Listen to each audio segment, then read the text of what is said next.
Où va la Turquie? Hein? Où va le calife Erdogan? Si, on va l'appeler comme ça quand même, parce que là on a suffisamment de recul pour ne plus rien comprendre quant à sa politique, à moins que ce soit véritablement ce qu'on dit, enfin ce que disent les Israéliens ou les Européens, à savoir une frappe, une petite frappe qui ne connaît que la loi du plus fort. Moi j'ai du mal à comprendre, d'autant plus que ces agissements ne sont pas motivés par une quelconque agression contre la Turquie. La Turquie n'est pas menacée. Et on a affaire à quelqu'un de très agressif, mais pas dans le bon sens. Enfin, pas dans le bon sens. C'est pas intelligent, c'est pas l'agressivité américaine qui leur permet de prendre le monde. C'est une agressivité à deux balles. Elle va durer ce qu'elle va durer, puis elle va vite rencontrer de l'opposition. Ça commence déjà, hein. L'histoire le montre. À chaque fois que tu as quelqu'un qui s'est vu plus gros, plus beau qu'il n'était, au bout d'un moment, les gens au départ l'évitent, laissent faire un peu, et puis au bout d'un moment, les gens en ont marre, et puis ils commencent à se liguer, et puis ils commencent à ne plus avoir peur, et puis ils commencent à en avoir marre. Et puis à la fin, ça se finit mal pour son peuple. C'est pas, c'est une économie fragile. C'est un type qui s'est mis à dos tout le monde. Alors le but là, il n'est pas de l'insulter, de me moquer, c'est de comprendre et de dire la vérité surtout. Je pense que même un Turc là, si t'es Turc, t'as l'honnêteté de reconnaître quand même qu'il y a des choses qui vont pas. Il est agressif avec tout le monde, croyant qu'il est le plus fort, mais il n'est pas le plus fort en plus. Ça aussi, on peut en parler. Qu'est-ce qu'il fait? Il fait exactement ce que font les Américains, les Turcs, les Chinois, ce qu'a fait Sarkozy, la loi du plus fort. Depuis 2003, on voit que les plus forts font ce qu'ils veulent. L'ONU est une annexe. L'ONU est une annexe qui vient légitimer le droit du plus fort.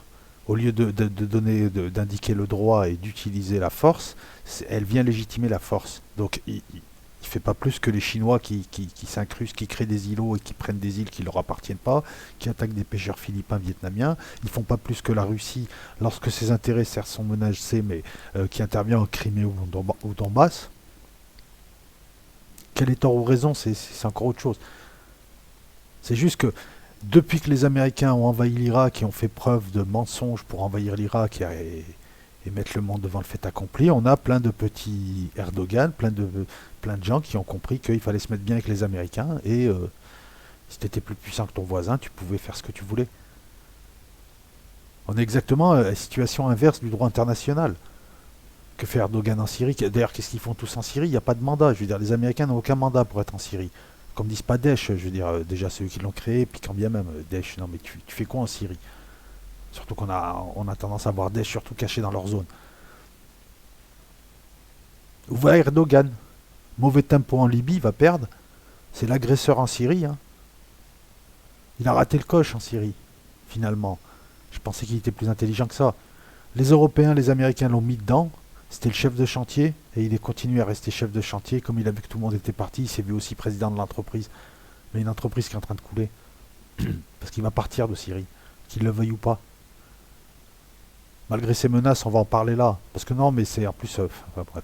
Mais qu'il est en Syrie, il menace les Syriens. Non, non, vous récupérez pas vos zones, sinon je vous fais la guerre. Bah, il va avoir une guerre. Il fait le gros bras à Chypre aussi.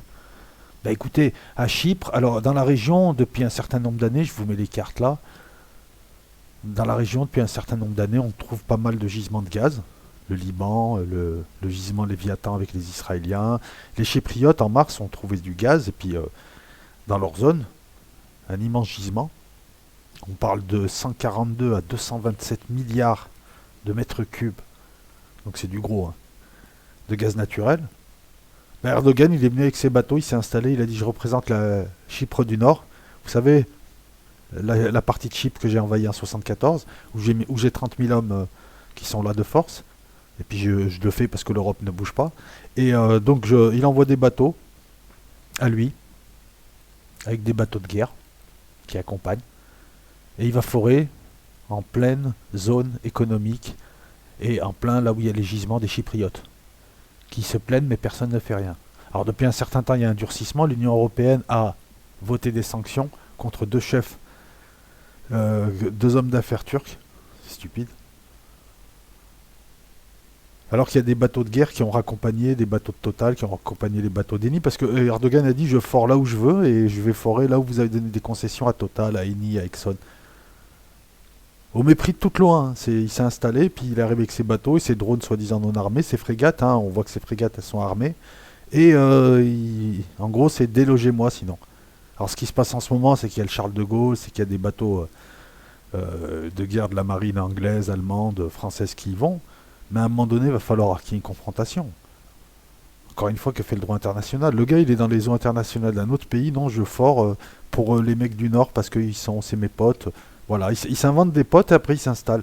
En fait, il a le même comportement qu'Adolf Hitler avec ses Sudètes. Il te dit, partout il y a des musulmans sunnites opprimés, je serai là. Mais de quoi tu te mêles? C'est exactement ce que disait Hitler avec les minorités allemandes, les Sudètes et autres. C'est ce qu'il fait en Libye aussi, on va y venir. Le type, c'est pas, on comprend pas. Donc voilà, encore une fois. Euh, je pense qu'Erdogan, en fait, maintenant je le dis, il a la vision stupide d'un petit voyou qui a un petit avantage, qui en profite. Il a compris qu'il avait un petit avantage, mais son avantage, il est temporaire. Il menace les Européens de balancer des flux de réfugiés qu'il a créés en Syrie, lui aussi. Mais bon, il suffit que la Grèce ferme ses frontières et les flux, ils vont nulle part. Et puis ces flux, ils vont être résorbés à un moment donné. Donc il aura plus cette arme. Quand il aura plus cette arme, l'Union Européenne peut lui fermer les robinets hein, de tout un tas de thunes aussi. Ce qui mettrait à mal son économie. Les USA peuvent attaquer le dollar.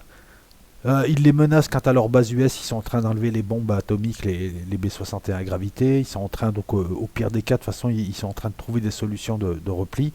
Et la présence basse américaine en Turquie n'est plus aussi géostratégique qu'avant. On peut surveiller les détroits et on peut s'installer en Grèce, on peut s'installer partout.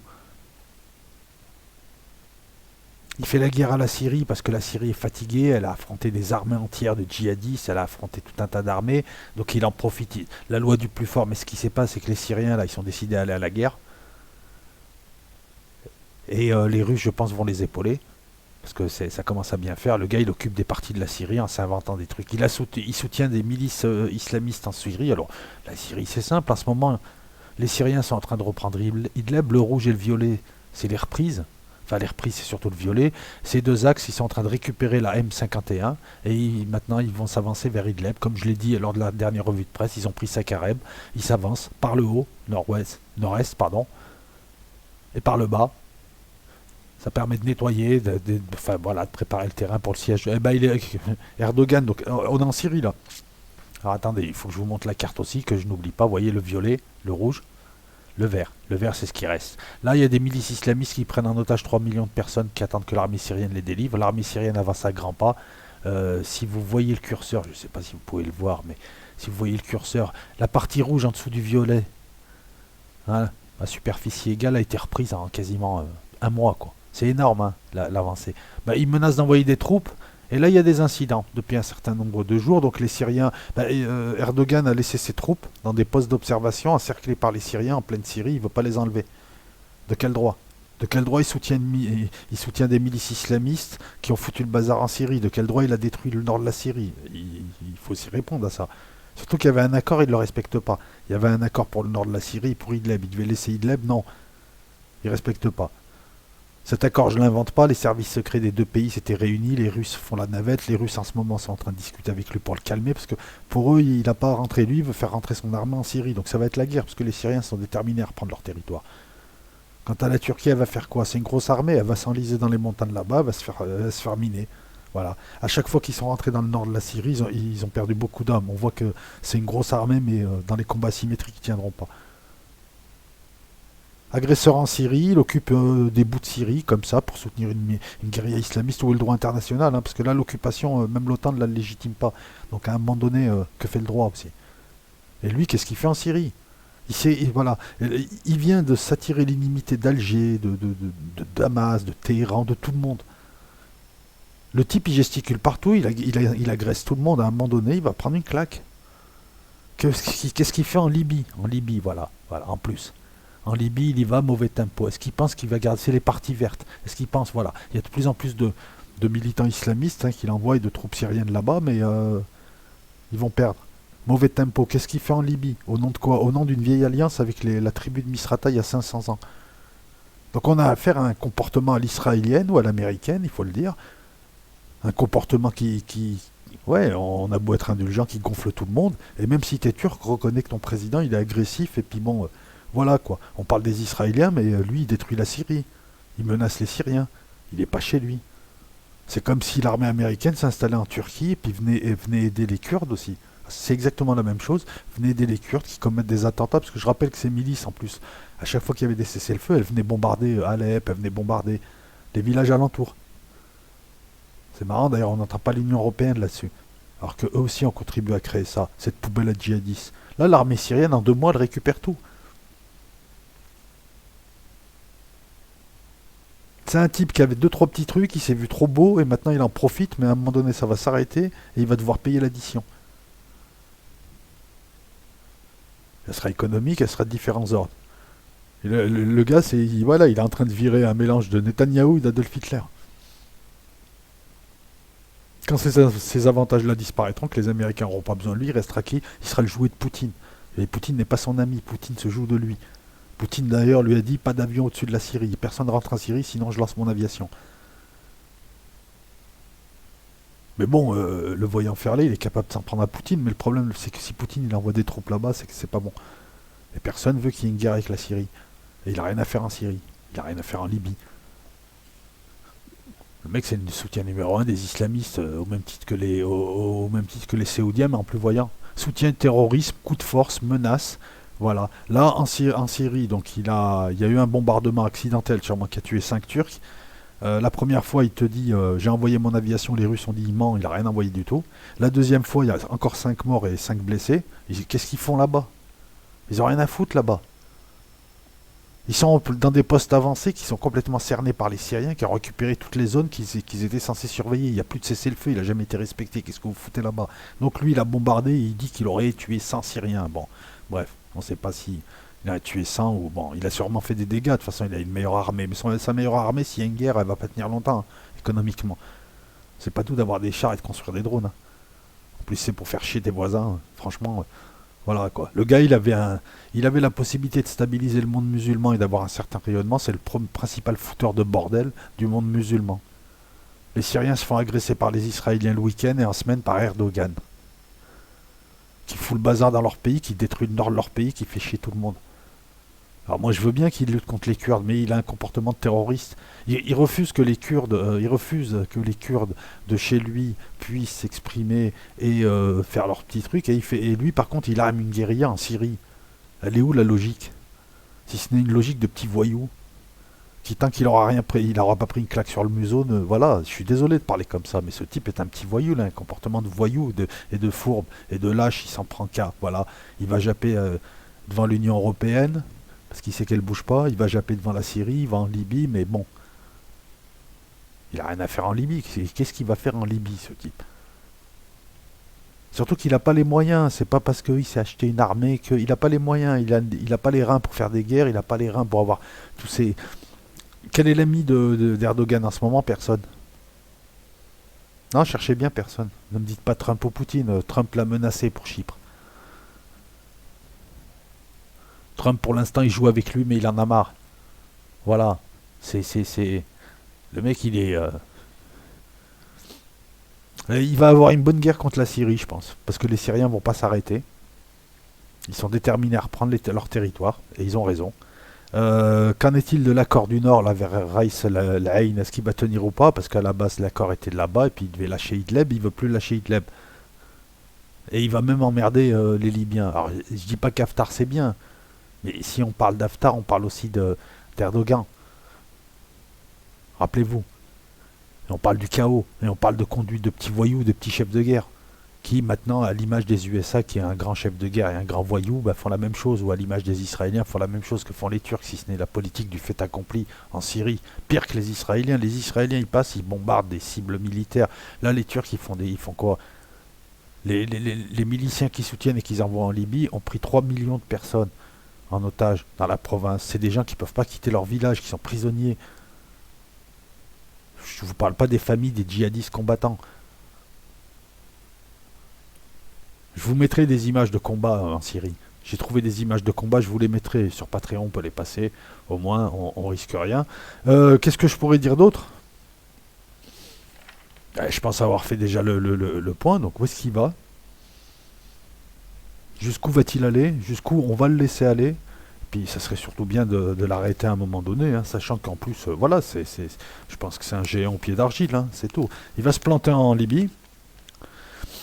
En Syrie, c'est trop contrôlé de toute façon, même s'il y a une guerre, elle s'arrêtera au bout d'une semaine, parce que les Russes ne veulent pas d'une guerre et personne ne viendra soutenir Erdogan et encore moins l'OTAN.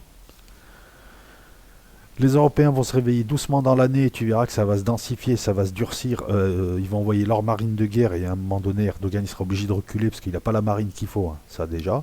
Sa grosse armée de terre, là, bien lourde, elle tiendra pas en Syrie et puis ça va coûter du pognon. Ce gars-là, il va emmener son pays dans une crise.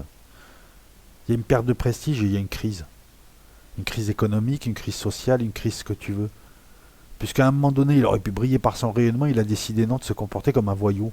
Quel est l'intérêt d'aller en Libye? Quel est l'intérêt de faire ce qu'il fait en Syrie? Est-ce qu'il pense qu'il va garder ses territoires? Quel est l'intérêt de faire ce qu'il fait en Syrie?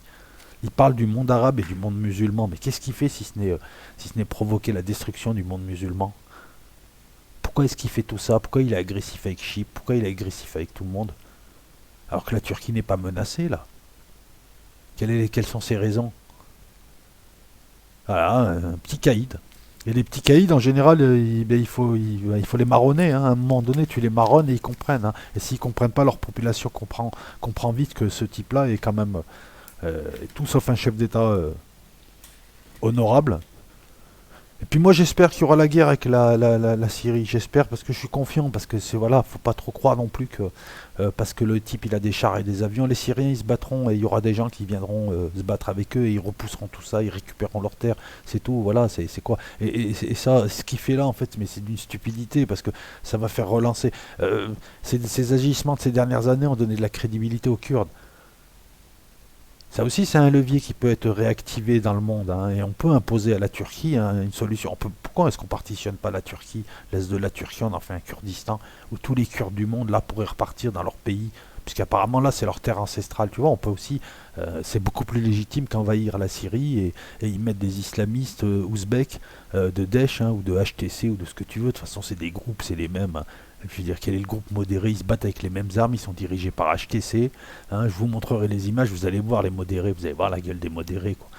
Non, non, mais il y a des images sur internet où ils se filment, les mecs, en plus, bon, c'est assez risible. Voilà, moi je pense avoir fait le point.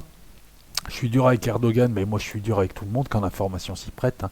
Je suis l'ami de personne, hein. Moi j'anime une chaîne et un Patreon où je fais des analyses. Et l'analyse, hein, quel que soit le président, je dis ce qu'il y a à dire, hein. Voilà, autant je l'ai défendu, autant là, bon, il exaspère. Et je cache pas que j'aimerais sa chute. Voilà, j'aimerais qu'il connaisse un os. Surtout sa politique en Syrie, en Libye, puis là vis-à-vis de Chypre, c'est toujours pareil. C'est ce qu'on appellerait dans le monde arabe un haggad, en fait. Voilà ce qu'il est. En fait, c'est pas un fahl. Un fahl, c'est quelqu'un qui est preux, qui est valeureux. Un fahl, c'est Kadhafi qui s'est opposé à l'armée française, qui n'a pas quitté Sirte, qui n'a pas voulu fuir. Il aurait pu. Ça, c'est un fahl. Lui, c'est un haggad. C'est le gros costaud dans la cour qui tape que des petits, qui a peur des autres, mais qui fait la terreur, parce qu'en fait c'est une flippette en vrai. Voilà, il manque d'assurance. Et je pense que c'est ça. Et à un moment donné, voilà, tu vois, tout sur la carte, là, tout l'est de la Turquie, ce sont les terres historiques des Kurdes. Ça peut être aussi un bon combat, hein, pour tous les Européens, là, les pro-Kurdes là, de Bâle, là. Pourquoi vous voulez pas les installer là-bas, chez eux? Ils seront bien chez eux. Puis après vous demandez à Erdogan de les respecter, puis on verra. Voilà, ça, vous créez un Idlib là-bas, enfin, quoique les Kurdes ne sont pas terroristes, c'est encore autre chose, eux, ils s'en foutent. Bon les amis, je vais arrêter là parce que je m'enfonce. C'est mon analyse, c'est ma revue de presse de cette semaine, c'était le plus important, hein. J'ai pas évoqué le Yémen parce que bon, la situation se stabilise après des gains, encore des gains et encore des gains. Les Yéménites vont pas reprendre tout le Yémen. La tactique des Houthis, c'est de tenir tout ce qui est montagneux. Parce que voilà, c'est pour ça que vous ne les verrez pas s'étendre plus. C'est pour ça qu'ils ont abandonné des kilomètres carrés entiers à l'est. Parce que c'est du désert. Et si tu es dans le désert, tu te fais bombarder. Et la technologie l'emporte. Alors que dans les montagnes, ça marche pas pareil.